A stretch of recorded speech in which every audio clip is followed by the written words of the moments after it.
ever really happened after midnight at the restaurant. Just empty tables, the smell of leftover food, and the sound of the wall clock ticking toward closing time. That was before he started coming.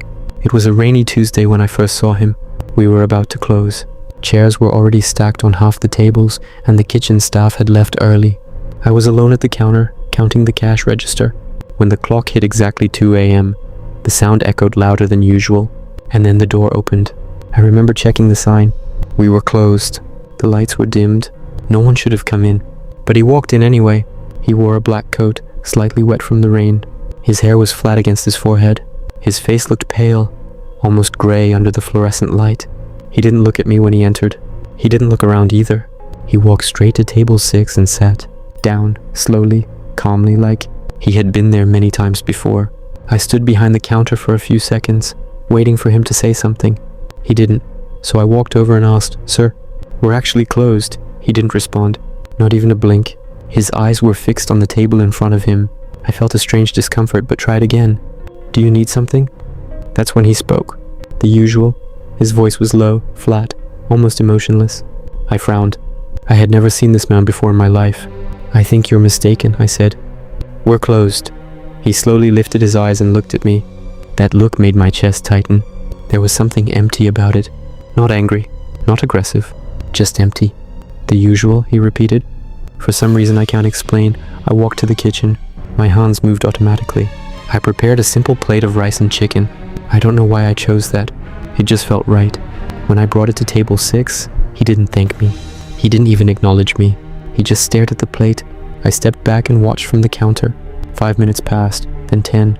He didn't touch the food, didn't move, didn't blink, at least not that I noticed. At exactly 2:15 a.m. he stood up.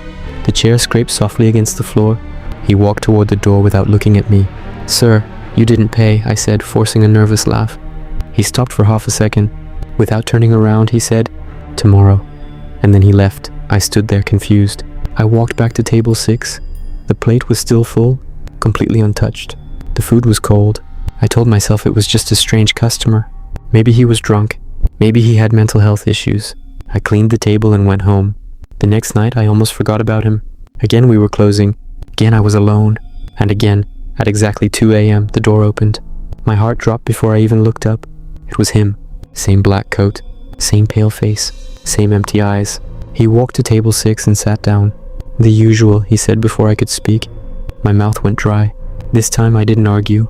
I went to the kitchen and prepared the same plate. When I returned, he was staring at the table again. I placed the food down and stepped back. 10 minutes passed. He didn't touch it. At 2:15 a.m. he stood up. "Tomorrow," he said softly and left. This continued for 5 nights. Every night at exactly 2 a.m. Every night the same order. Every night the food untouched. Every night he left at 2:15 a.m. And every night, something felt slightly colder after he left. On the 6th night, I decided to check the CCTV camera.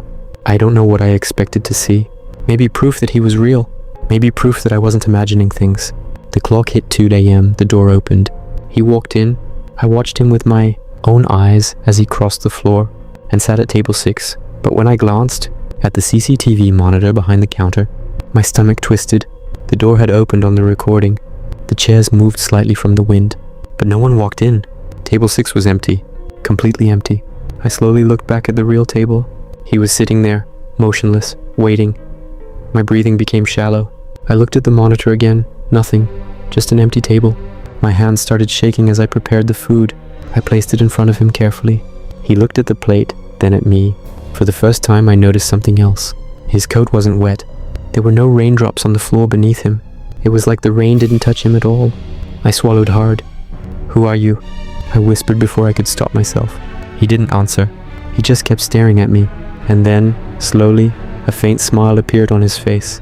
Not a friendly smile, not a threatening one, just a knowing smile. At 2:15 a.m. he stood up as usual, but this time, before leaving, he leaned slightly toward me and said, "You can see me." The word sent a chill down my spine. I didn't know what that meant. I didn't know why he said it like that. He walked out the door. The bell above it rang softly. The restaurant fell silent again. I turned to the CCTV monitor one more time.